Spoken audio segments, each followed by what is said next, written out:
Welcome to the Paid in Full podcast. I'm Devin Fadul, and in this show, I sit down with creatives of all stripes who have decided to follow their passion and carve out a unique path to success. My goal is to dive into their stories, learn about their philosophies, and share their hard-earned wisdom. My guest today is Daniela Osio. She is the CEO of Kloopify, a startup she co-founded with her dad, focused on helping companies reduce their environmental impact. We cover a lot of ground in this conversation as usual, covering her family background, her various athletic pursuits, her journey to becoming an entrepreneur, and much, much more. I hope you enjoyed this interview with Daniela Osio. So I wanted to, I was doing some research on Daniela Osio. Osio. Osio? I should have known that. I saw you've been doing jujitsu. Oh, good research. Yes. Just a Google search. I guess my first question would be, when did you start doing jujitsu and why? Yeah, that's a great question. So, I have been an athlete my entire life. I grew up around sports. My parents were very athletic. My brother's very athletic. So we, for fun, we're always doing something active. I played Division I tennis in college. And then after I graduated college, I thought I was going to be the type of person that could just go to the gym, show up, work out, and that was going to be enough. But it just didn't scratch the itch to compete. And I've always been a competitor. I find competing fun. I think it is really engaging. And so I was thinking about doing some like self-defense Muay Thai classes. And I walked into the gym and ended up kind of like getting there a little early, and there was a jujitsu class that was going on before this like self-defense Muay Thai class. And so then I was like, oh, this is really interesting. Like, what is this sport? What is this sport? I don't know anything about, I'm not very familiar with it. Next thing you know, the sensei there was like, why don't you come in and give it a try, see what happens? So I went and I tried my first class and I fell in love with jujitsu. It's like chess, but physical, but you can't be too offensive. You can't be too defensive.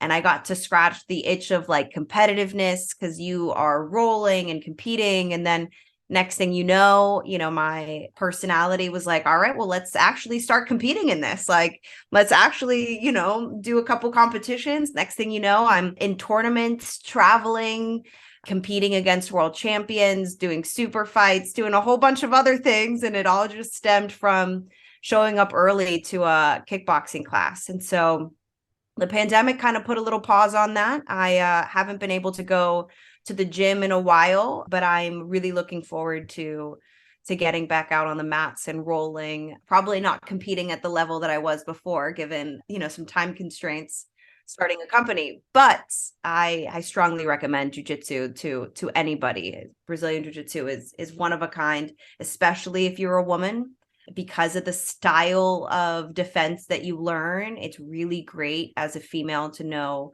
at least enough to get away from any dangerous situation that you may or may not find yourself in. So absolutely love it.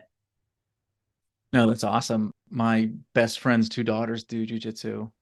And not that I've like noticed a big difference, but it seems like they have more confidence. Oh, absolutely. You learn how to, it's like the saying, right? With great power comes great responsibility. You realize the power and knowledge of learning how to attack and defend yourself. And you realize that like you really should only use it in situations where it's called for.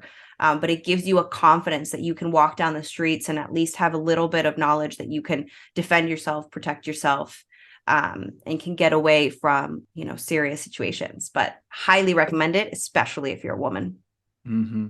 I've known this for a couple of years now, that if I were to get into any kind of like fighting sport, I would do jujitsu. Yeah. If for no other reason, just be able to have that kind of self-defense. Throwing a punch is nice, sexy. Yeah. But being able to get out of that situation and or choke somebody is much more valuable in the real world. Right? Absolutely. Especially me. I'm 5'2", 115 pounds, right? Like, even if I get the cleanest punch, it is perfect. If I'm going against a 200-pound man that's like, whatever, may be drinking, whatever, that punch is not going to do significant enough damage for me to find myself being able to leave that situation or to, create a scenario where he feels like defensive. If anything, it's going to aggravate the person that you're going against. And jujitsu is all about leveling out the playing field. So no matter how big or small or strong you are, you have the equal amount of opportunity to take down, defend, attack.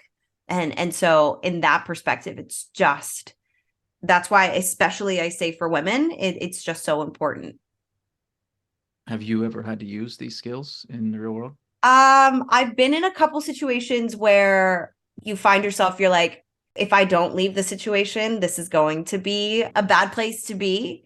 But at least I knew I had it. And instead of staying in a place or space or, not being aware of my surroundings, first thing I do is I try to avoid the situation as much as possible. So when I see it creeping or heading in a direction that I'm like, I don't like where this is going, I peace out. I'm one of those like, I'm out. Thank you very much, but don't need to prove my skill set today.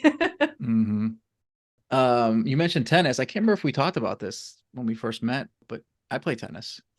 Do you? In fact, I played this morning, and like, no joke, I was on fire. That's awesome. So do you still play? Yeah, tennis is a lifetime sport. I mean, listen, so I played in college, Division One. So I went to Duquesne University here in Pittsburgh, go Dukes, and I played tennis. And here's the thing, when you play something competitive like past high school, and just tennis is a sport that you need, you're just practicing and you have to practice every day, multiple hours. And so tennis taught me a lot growing up about control, about mental, strength, time management. But when you're in college and you play Division One tennis, it's no joke. You wake up early before your 8 a.m. You are on the bus heading to tennis courts at 6 o'clock in the morning. You're playing for 2 hours. You get back, you go to your classes all day, and then at night you're either training or playing again. And then every weekend you're traveling and training and playing. And so by the time I finished, I was done with tennis. I swore it off. I was like, I'm never touching a racket again. This sport sucks. I hate it, because you're just like completely burnt out from the sport and from just dedicating so much of your life to this one activity. Then about, 2-3 years ago, I went to Oxford Athletic Club and I walked by the tennis courts, and like it just drew me in. I was like, oh, who's playing? Like, what's going on the tennis courts? Let's see what's going on. And next thing you know, I'm training with my old coach. I called him up and we just got on the courts, and oh my gosh, I missed playing tennis. It was finally tennis for the fun, for the sport, for the enjoyment, and it is an absolute blast. So yeah, I very much enjoy racket sports. So if I remember correctly, you have like a Spanish and Venezuelan background. Is that right? Right. That's Okay. right. So take me back to childhood. And I don't think you grew up around here, but refresh my memory. Yeah. Let's take it back. So my mom is from Spain, the Canary Islands, Tenerife, and my father is from Venezuela. And my grandparents ended up immigrating to Venezuela when Venezuela's economy was really booming and thriving. And it was the place to be if you wanted to be an entrepreneur and if you wanted to start your own company. And so my grandfather left Spain, took the family to Venezuela, started his own company. And so when he was in Venezuela, my parents ended up meeting. And next thing you know, things in Venezuela started to pivot and change. Chavez became into power, and a lot of, the intellectuals, let's say, kind of saw what was going to happen to the country, which was it's going to start falling apart.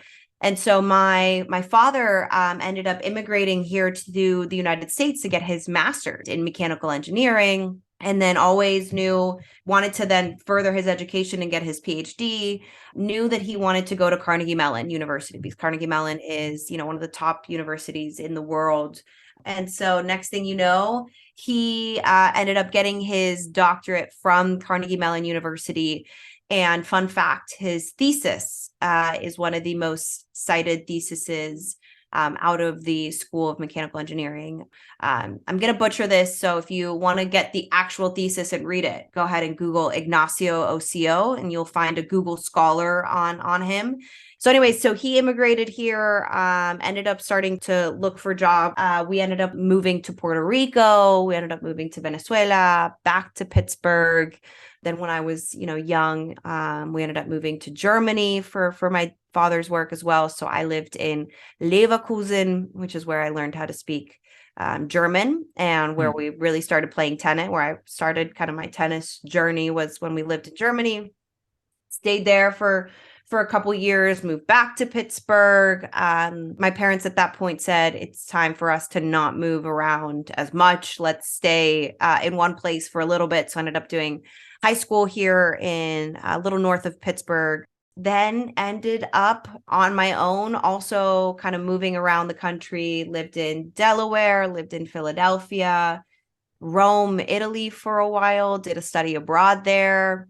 And then after my study abroad, ended up doing a whole internship in Germany. So kind of a steward of the world, did a lot of traveling growing up. And what I like to think is a little bit ironic is that in the pursuit of the, American dream, we ended up moving all around the world.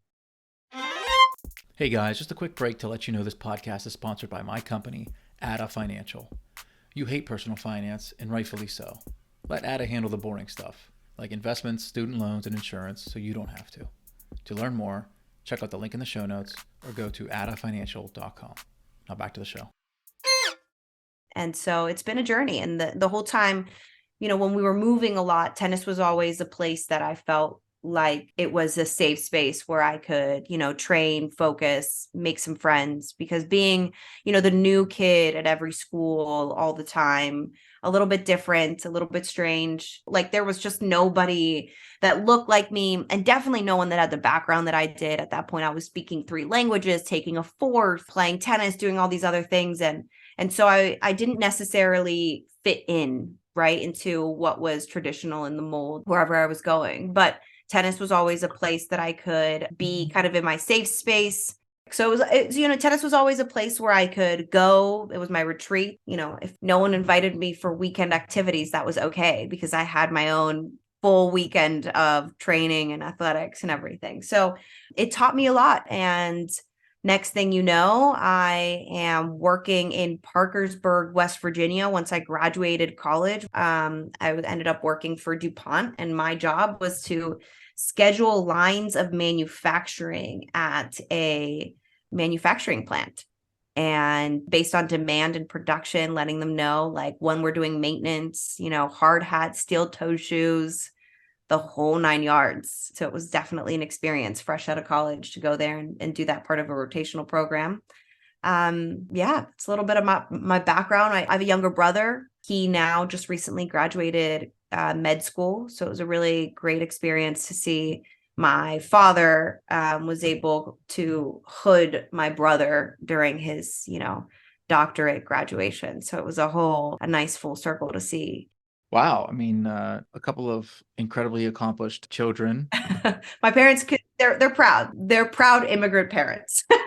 Yeah, no, that's amazing. Can you attribute that to anything? Was it the traveling? Was it something that your parents did specifically? Yeah, I would say one thing that's different from, like, let's say immigrant or international families and American families that I see is that here the parents' lives shift to adjust to the kids and the things that they need. And in Europe, the kids' lives shift to adjust to the parents. So we were always around adults. We were always expected to act like adults and just like be grown-ups. And you go to a restaurant, you sit down, you act right, and so I think that's one of the big things. And just this gratitude and this hustle, right? Be grateful for the fact that you have the opportunity to even try. And if you have the opportunity to try, you have to give it your all. There's nothing less than your 100%, because it's very close to home that not everyone, even within your own family, your cousins and stuff, don't have the opportunities that you have. So 1, be grateful for the opportunities, but 2, don't squander them. It's your responsibility. And my parents sacrificed a lot, right? And, I kind of skimmed over this when they immigrated, but they didn't have money. They came here with that typical story where it's like, we didn't have money. No one was supporting us. No one was helping us, but we were in the pursuit of making a better opportunity for you and my brother. And that, I think that's something that immigrant children recognize and feel a lot is that like my parents really did sacrifice, struggle, and risk a lot in order to provide my brother and I these opportunities. And it's something that would be an injustice to my parents if we didn't live up to or attempt to succeed and to add to the economy and to make, the world a better place. Thank you for sharing that. That was beautiful. Oh, thanks. Yeah. So I don't think either of your parents were entrepreneurs, but it sounds like your No, grandparents were. grandparents were. And Yeah. I read On both somewhere, sides. that you said that you've always wanted to start a business. Now I think I Yeah. know where that answer or where that came from. But what I'm getting at is, tell me when did you start saying to yourself, I want to work for myself. I want to start a business. Yeah, you got this right. My grandparents were both entrepreneurs in Venezuela. They had their own successful companies. And my dad even had always wanted to start his own company. He told me, if you want to change the world, if you want to generate wealth, if you want to, make a difference, you have to get out of large organizations. You have to do it on your own. That's how you're going to get it done. That's how you're going to get it done. And so growing up, I'd always wanted to start my own company. I had my own babysitting thing. I once heard that that diapers were one of the most polluting things, like, and they caused a lot of waste. And so I thought that I was going to invent some sort of like eco-friendly diaper. And I was at 15 at the time, like had nothing knew nothing about diapers, babies, anything like that. But I saw a problem. And so my mind was always, let's try to find a solution to problems. And so my dad always said, if you're going to start a company, you have to make sure it solves a problem. Everything was always around a problem, a nuisance, and your company and innovation needed to revolve around that. And so anyways, fast forward, I'm going through my career. I'm always bothering my dad. Dad, we got to start a company. We got to start a company. Like we got to do this. We got to do this. It's been a dream. It's been a dream. It's been a dream. My father, though, he always said, if you want to change the world and you want to solve big problems, you need to understand how the world works. And so you need to understand how these companies work. You need to understand how they operate, how they tick, how they move, how to do business. And so next thing I'm spending a couple years inside of DuPont, getting an incredible amount of experience. And my number one job there that I kind of made sure everyone knew was, I'm here to learn. Put me in every kind of job you can think of so that I can learn as much as I can possibly learn. And so always with the dream, again, always starting with, how am I going to start my own company? What problem am I solving? What problem am I solving? What problem am I solving? And then the pandemic happened. I was in a 1-bedroom apartment in, Philadelphia without being able to leave. And I was like, I'm out of here. So I ended up moving back to Pittsburgh during the pandemic, still working at DuPont. And at that point, everyone's learning new things, how to make bread, trying to make the most out of the fact that like no one can leave their 4 walls, like everyone's picking up a hobby. And I remember, sitting down with my dad and being like, if this isn't the right time, when is the right time? We are stuck in the same house. We can't go anywhere. Let's figure this out. We've always had this dream. So one of the things that was being highlighted during the pandemic was the climate and the huge risks that we're facing. And I knew firsthand that in procurement, we did not have that data. We did not have that technology. And so we started kind of looking at what were all the big problems, what were the big challenges. Kloopify started with the idea of, how do we reintroduce materials into the manufacturing process? Because, there's a lot of waste and et cetera, et cetera. And we pivoted, we learned, we interviewed a whole bunch of potential, clients. We were trying to understand, what were the real challenges that these companies were facing when it came to delivering on these sustainability goals. And, after a couple pivots and hundreds of hours spent researching and talking and researching and talking, Kloopify, the way that it is now, was born, which is, up to 80% of a company's footprint can come from procurement. And so similar to you are what you eat, you are what you buy. You and I get access to nutritional value sheet to understand, what are we putting into our bodies is going to help us achieve our health and nutritional goals. And as a professional procurement exec, I knew I didn't have that data. I didn't have that visibility. I didn't have the information. So Kloopify is the platform that provides you the data and technology to operationalize sustainability into your procurement processes so that you can understand how to maximize the ROI of your sustainability initiatives, so that you can end up delivering on the goals that your CEO has publicly announced. And here we are, Kloopify. Now my dad works full time for me for Kloopify. We get to work on this dream together, and we are venture backed. We're scaling, we're growing, we are revenue generating. We've got product and market. So we are crossing our next chasm here in the entrepreneurial journey. What a great story. That's amazing. Let's take a step back. So I want you to define procurement for me quickly, if you can. And then give me an example. I don't know. How about like a large bicycle manufacturer? What specific problem would you help them solve? Yeah. Right. To go back to what your dad was telling you, solve a problem, right? So procurement is the department responsible for buying all things. So if you're a company, like for this bike company, you're buying all of the materials, all the components.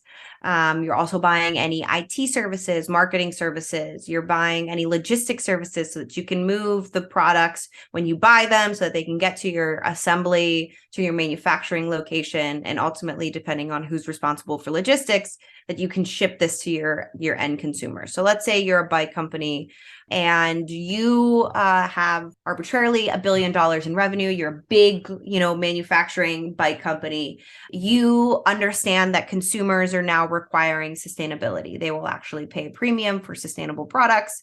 So you, the CEO of this $1 billion bike company, you go, I'm going to make an announcement that we are going to manufacture our bikes sustainably. We are going to reduce our carbon footprint by 30% in the next 10 years. And so you've made this announcement, carbon footprint by 30%. And so you look at your organization, you may have hired a consulting company, or you may have even just, hired people in your corporate sustainability group and say, hey, listen, we made this announcement to the public. We have to deliver on this. So how are we going to reduce our footprint by 30% in the next 10 years? So your sustainability team starts doing a whole analysis and research on how they're going to make this possible. And they realize that up to 80% of that of your bike company's footprint comes from your value chain. Similar to you are what you eat, you are what you buy. And so right off the bat, they go, okay, well, we need to work inside of procurement. We need to reduce our footprint inside of procurement because that's going to lead to the maximum amount of impact reductions.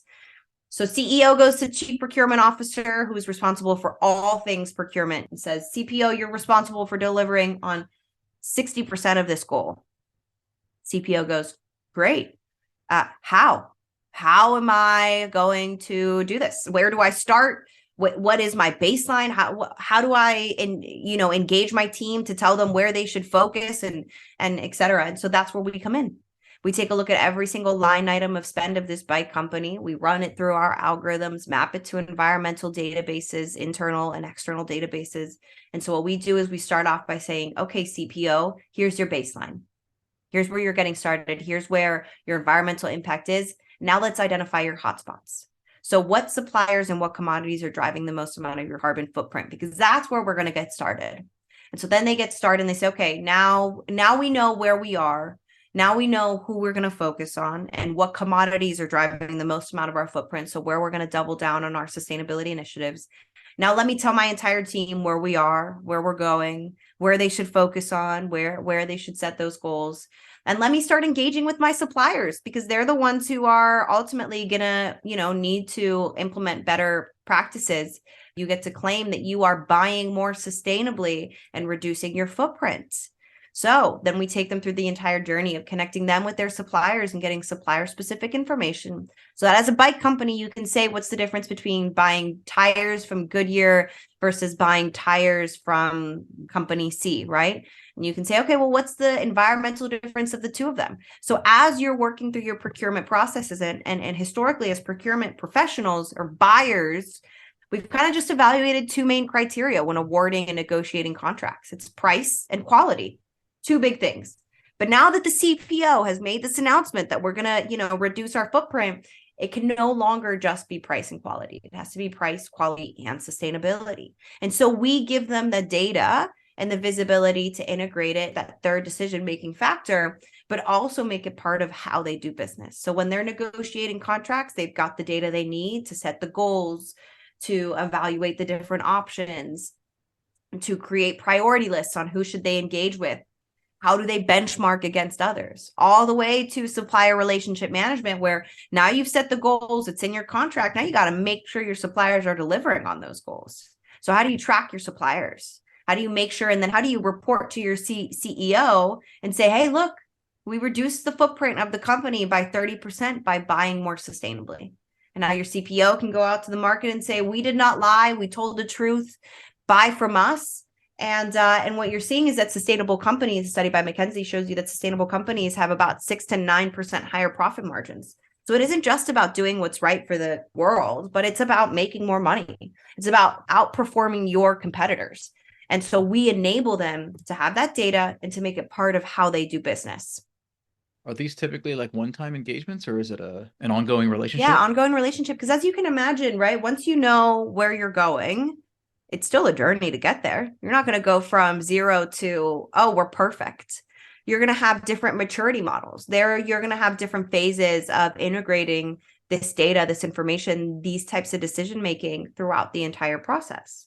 And so sometimes sustainability won't win, right? There has to be a business case for it. That's part of understanding what your trade-offs are. We are not going to be telling you where you should and who you should buy from. We're not subject matter experts. You're the subject matter expert on what you're buying and what your business operations are. But what we will do is we'll show you the information so you understand what are the trade-offs you're making when you're going through that process. And so it starts by just getting started, and then it continues on into being part of everyday activity. So, for Kloopify, our clients subscribe to the platform. And with that subscription, they get started from benchmarking, baselining, all the way through to supplier engagement and operationalizing this inside of their businesses. What would you say is your moat? Is it the data? Is it the analysis? Is it the machine learning expertise of your father and your team? Why is Kloopify better than the next sustainability data analysis company? Yeah, I think it's a little bit of everything, right? It's our mission, our vision. We are hyper focused on procurement. We are not a reporting platform. We've got the right team to solve both from a machine learning perspective, but from a procurement perspective. I managed over $600 million of spend through the second largest merger in history. When Dow and DuPont merged into one and then split into 3 independently traded companies, I set the strategy for over half a dozen categories for each one of these companies. I'm in lockdown meetings. I'm getting to see the black book of competitors, delivering on millions of dollars of synergy savings. So we know procurement in our company. So we're hyper focused on procurement. We're hyper focused on leveraging machine learning to provide really useful feedback and data that's going to integrate into the day-to-day activities. And then 3, we are a data company. So we are going to have the largest database of supplier specific environmental performance information on commodities. So it's going to be a thing where we're going to give them the data, we're going to give them the technology, and we're going to make it part of how they do business so that they can deliver on goals. And it's all focused on procurement. So it's a little bit of the, the sweet sauce of the team and the reason and what we're building that gives us our unique advantage. And I think that's what our investors saw, right? We are venture backed. And with that money, we are, like I mentioned earlier, we are revenue generating. We've got MVP in market. We've got pipeline. We are scaling, growing, hiring. And so there's clearly a need. I mean, I just spoke at the Institute of Supply Management's World Conference, which is the largest association of procurement professionals. And what did I speak on? How to operationalize sustainability inside of procurement.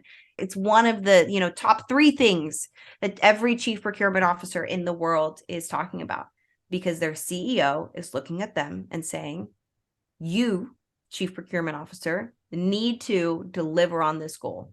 End of story. Okay. So in the context of, and I have these conversations almost on a daily basis with my clients and potential clients of, what are your dreams? What are your goals? What do you want? What's your North Star? What's your rich life? Yeah. What's yours? What do you want this business to look like in X years?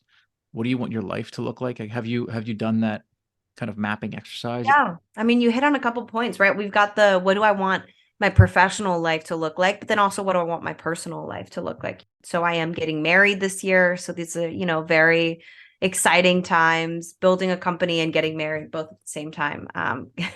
Plates full, but looking forward to it. I started the company, and my father and I started the company. We really had a dream of helping the world. And so my dream really starts with in 5 to 7 years, I hope to have significantly moved the needle in helping solve the climate crisis. And I think that starts with influencing the way that billions of dollars are spent through these organizations and these companies. And so if you can move how a couple $1 billion are spent where the more sustainable company gets rewarded over the one that is polluting more, I think that that's going to have a massive environmental impact. So I hope to have been part of the solution in solving the climate crisis. And then I hope to have had a successful exit for my investors as well.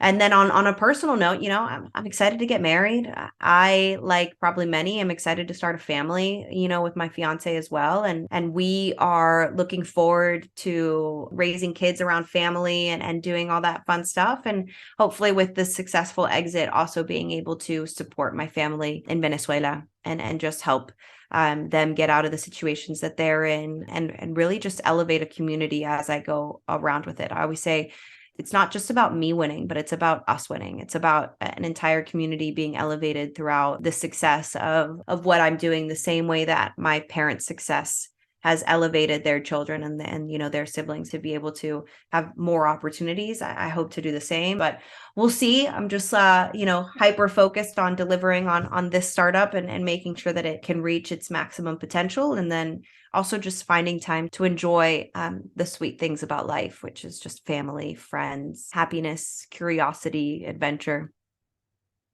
What else do you do in your free time? Like if you're just chilling, you've got a free 3 hours on a Saturday. Yeah. What are you doing? I love going hiking. I really enjoy being in nature, losing my phone so that no one can reach me, and like just feeling the energy of being in the woods is really fun for me. And so I would be with family on a hike in the middle of nowhere where there's no cell reception. That would be my ideal 3 hour spend. My fiance and I have always had it like when we can, we want to move out west. At least for a couple years, just experience the incredible like hiking. Like we hiked the canyons. We did 10 miles in the canyons, and oh my, it's just breathtaking, incredible, amazing. There's nothing like it. And then Sedona, like those places just like, oh, they speak to me on a different level. So hopefully one day, when we make it, let's go out west for a little bit. What's the most challenging hike you've ever done? Um, I think the canyons were really challenging because like when you were hiking the Grand Canyons, like there's no barrier, there's no like rope that maybe could stop you from falling. Like, nope, it's just cliff. So I would say that one was like the most challenging because it was scary. And if you fall, you die. There's no if, ands, or buts. Curious if you had any non-generic advice for younger female founders. Basically, what I'm asking is, what have you learned? I mean, look, you're not even 30 yet, but what have you learned so far? And like, what would you pass off to the up and comers? The one thing that was really important for me to learn, especially as an entrepreneur, is that, people that join the company are not just investing in the company, they're investing their time. They are risking it for you as well. Your company is nothing without you. And so if you work yourself to a nub, you're doing the company a disservice. And I say that because as an entrepreneur, your list of to-dos is never ending. You will never be done with your to-dos. We all are limited to the amount of hours that we have in a day. And if you give work the ability to take that time, it will take all of your time. And there are too many people who have made it to the mountaintop, but when they look around, there's no one else there with them. And they're alone, and maybe they're rich, but they are lonely, they are sad, and they are no longer even a version of themselves that they enjoy looking at. And so I know it's sometimes easier said than done, but make sure that you're scheduling time for yourself, that you are blocking that out in your calendar, and that you allow yourself time to recover and rest. And as you block out time for yourself, the second thing that should be blocked out on your calendar is time for your friends and family, because no one on their deathbed said, I should have worked a little harder and I regret the time I spent with my family and friends. Those are moments that no one can take away from you, that are valuable to you no matter what. And especially when your company and your work is kicking your ass, your friends and family are the thing that are going to elevate you and lift you up. So if you want them to show up for you, you've got to show up for them. You've got to show up for yourself, and you've got to show up for your friends and family. And then you've just got to, and this goes without saying, because if you're an entrepreneur, you already have that mindset, but you just got to hustle. And listen, we all get dealt a hand of cards, and it's our job to maximize the use of the cards that were dealt with us. Yes, I am a female in a male-dominated industry, and I could always use all of these things as reasons why not. But instead, I will use those cards as reasons for why yes. I will use those strengths to get me to the next phase and stage in my life. I will continue to work hard. And that's the mindset that you have to have. Don't stop investing in yourself. Don't stop believing in your ability to deliver. And don't let anything or any excuse ever hold you back. You are powerful, you are capable, and you can do it. Daniela Osio, ladies and gentlemen. Man, Thank you. That was incredible. I appreciate it. I hope your listeners enjoy. I hope they've got a nugget or two that they can take back to their own lives, and hopefully to help them achieve what they want to do in their life. That's what it's about. I mean, I listen to podcasts and read all day, every day, and I'm just looking for one nugget, one takeaway. All right, I'm gonna let you go. Thanks again. Yes. Thank you. Have a great day. You Talk too. soon. Ciao. Bye.